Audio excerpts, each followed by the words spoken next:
forgot about this. Otherwise, I would have worn my twin stuff. Brenden, let's start with you. I mean, certainly an emotional end to your series. A lot of pain not to be there. What can you tell us about your experience? Yeah.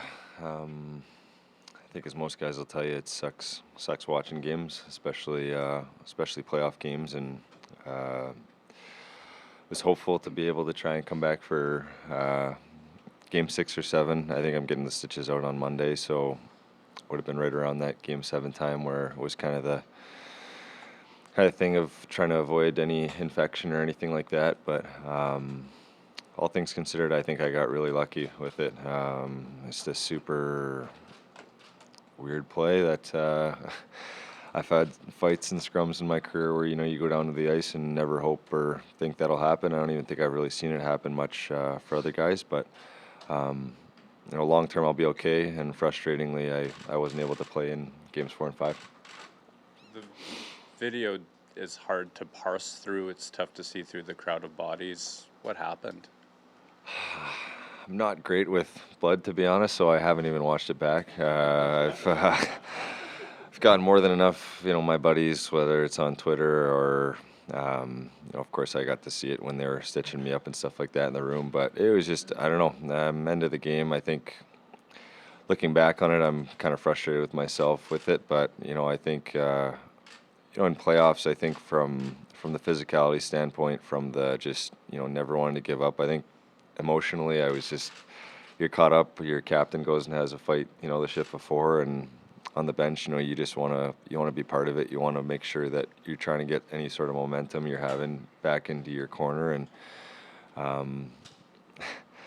frustrated with myself that that's how it went out. I can't say that I wouldn't do it again next time, to just try and go and stir things up and try and like I said, get a little momentum back our way. But going down on the ice, I felt like my arm was behind the Avalanche player on the ice, and as I was getting up, I thought Manson was coming over to punch me in the face, but he was actually pointing at my hand and saying, "Check it out." So, and saw the blood, and off I went.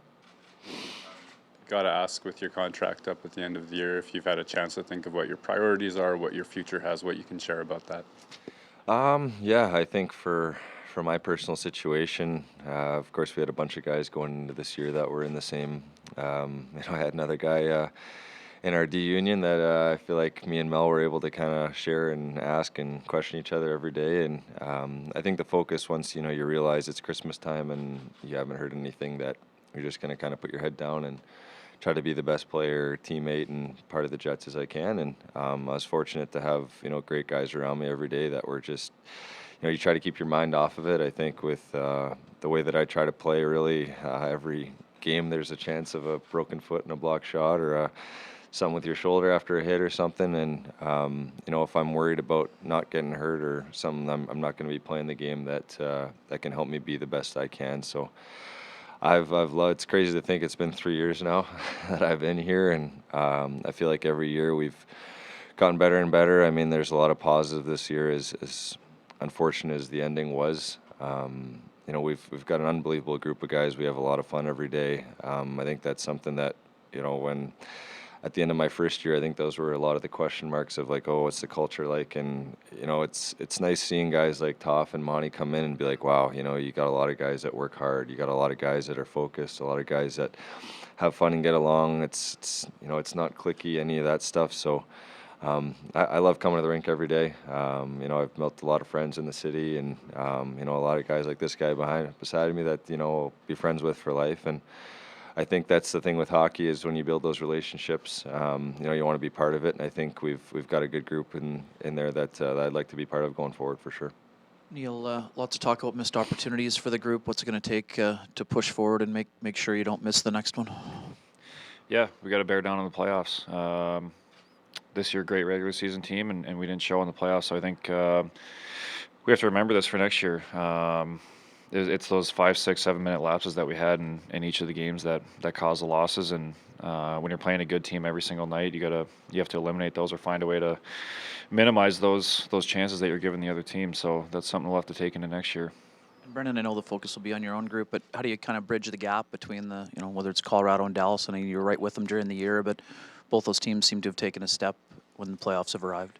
Yeah, I think just exactly that. Knowing that you got to take a step in playoffs. That I think from preseason to the regular season, there's a step, and as the regular season goes by, the trade deadline, and teams are battling for playoffs or jockeying for home ice advantage, that it just everything gets elevated. There's no room out there. The physicality ramps up, the puck battles ramp up.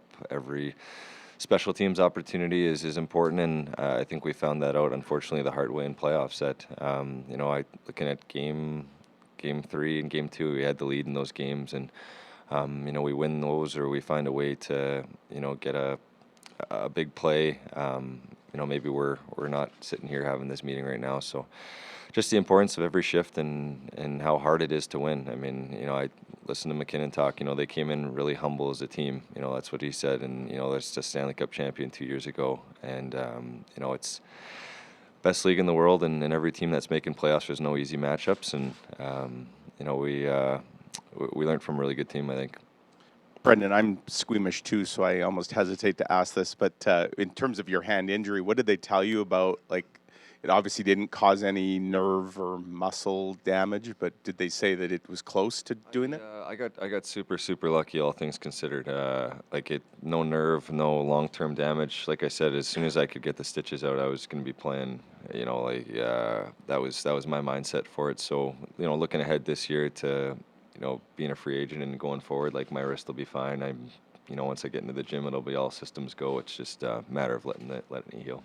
Rick said the other day, if you had 2 broken hands, you still would have tried to fight your way into the line. Did you like? I know you had the stitches. Was there just no way, because they would just rip right open again, right?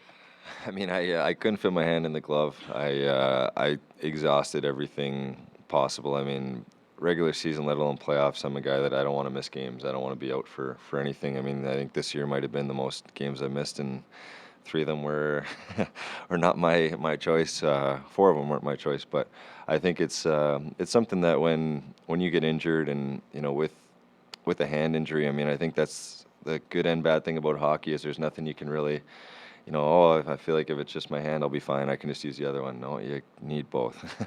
All up and down our lineup, though, we had guys playing with stuff. In Laus is battling through tons of things that he'll never own up to, and I think that's the great thing about our sport is guys never want to use excuses, and I think up and down our lineup, guys were playing through a lot, and it's unfortunate when you can't kind of get to the goal you wanted when you see how hard guys are working. And just on your UFA status, you had a great season. You're a player that brings a lot of things that I'm sure teams will want. So how do you balance the notion of maybe testing to see what's out there versus you like the fit and the room and all the situation here?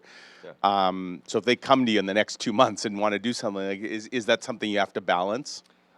For sure. I mean, am I frustrated that I'm not signed and sitting here and ready for next year? Absolutely. I think for this team, I feel like I'm a big part of it. I feel like, coming in, I like I said it numerous times. I love the group of guys we have. I love the D group we have. We have a lot of fun together. We want to get better together, and as things progress, I mean, at this point, I haven't even had my meeting with Chevy and all them yet. So we'll obviously see how that conversation goes. But at this point in my career too, I've been very lucky and fortunate to play with on some great teams and see some guys that it's not always about going for the big money and going, and I haven't won a Stanley Cup yet, and I think that's going to be a big part of I want to win. I want to be a big part of a team, and you obviously want to feel wanted and feel like you're a big part of that. So those are kind of the things that I'm weighing and want to go, and basically until July 1st, I'm a Winnipeg Jet, and hopefully we can make it work. Put words in your mouth, but it sounds a bit like you feel like it's a bit of an insult that they let it get to this point. I mean, I get the business side of things. I think I've been able to see some free agents come back, some free agents leave. Of course, seeing Scheif, Helly, and Nino all signed during the year, I think it was nice to kind of be able to vent with some guys during the season about it, and I don't think that was something for me. I never wanted to let it affect my on ice play or affect my demeanor in the room. You know, I joke around about it every once in a while that I don't have a job next summer, but you know that stuff will figure itself out. And I think for Mel and I too, it was nice to be able to talk that out every once in a while and just. You know, you go home, you vent a little bit about it, and you know, there's some nights that it gets frustrating, but at the end of the day, everyone was super supportive of me around the group, and I couldn't be more thankful for You're that. not out the door. No, I'm not out the door. No, Okay. I'm a proud Winnipeg Jet, and you know, proud of how the season went for me and the team, and just unfortunate ending. A lot of guys have said the intensity wasn't high enough, and Dillon DeMello said we're nowhere near close to playing our best game. How do you explain that? Like in the playoffs, obviously the round. Yeah, I mean it's so tough because you know a 7-game series. You know you gain a little bit of momentum, and you know we have a big Game 1 win, and where I think even in Game 5, which was probably our best of the series, we still didn't even play you know to the best that we've played over the 82-game stretch of the season, where whatever that dominant stretch we had where you know we like teams did not want to play us, and you know that was kind of our message going into playoffs was we're a team that you know doesn't give up much. We've got more than enough skill to be able to score goals, and all the recipes and you know line combinations and everything that should be able to be successful, and we just weren't able to get it done. And intensity is kind of a vague word, right? Like, you know, there's net front battles, there's corner battles, there's, you know, bearing down on special teams, there's, you know, finding a way to, you know, kill the clock, or there's so many different things that intensity can mean. You know, I think we have the compete. We've got the skill, we've got the right crew. I think it's just really a credit to Colorado that really showed us what it means to take your game to the next level. It was said earlier on today, I can't remember who, and I want to make sure that I'm getting this right, but I think someone talked about that. I think it sounds like you guys talk about the first 4 games and think that the 5th game was your best game of the series, even though you won Game 1. And I think someone used the language, you got away with Game 1. And I'm wondering if that's the case, and I hope I'm clarifying it properly, but if that's the case, do you think it may have harmed this team getting away with it in Game 1, if that's the perception amongst the team? I don't know if it harmed us. I mean, the Game 1, we outscored our problems for sure. Found a way to win, which is great. But, yeah, we had to find our game. We didn't find it in Games 2, 3, and 4. Obviously, like you said, 5 was probably our best game. But, yeah, I don't know if it necessarily harmed us, but we knew we had to fix something, and we didn't fix it. I mean, I think the biggest thing is we had leads, or we had portions of those games in 2, 3, and 4 where, you know, whether we pushed back or we had things going in our favor, you know, even starting Game 5, you know, we have a big bounce that goes our way. You know, we're feeling good going into Game 2. We just got a big win in the first game, and I think that was it. Is just you need a full 60 minutes, like, you know, whether that's it's a turnover or a penalty that goes or you know a goal that doesn't bounce your way. Like it's got to be over and done with, because you know you don't have another game during the regular season. You can maybe get away with that. Oh yeah, it didn't go our way tonight, but we play again in a couple of days. It's like, you know, you lose 4 here, we're done. And I don't know if it was a specific thing, like.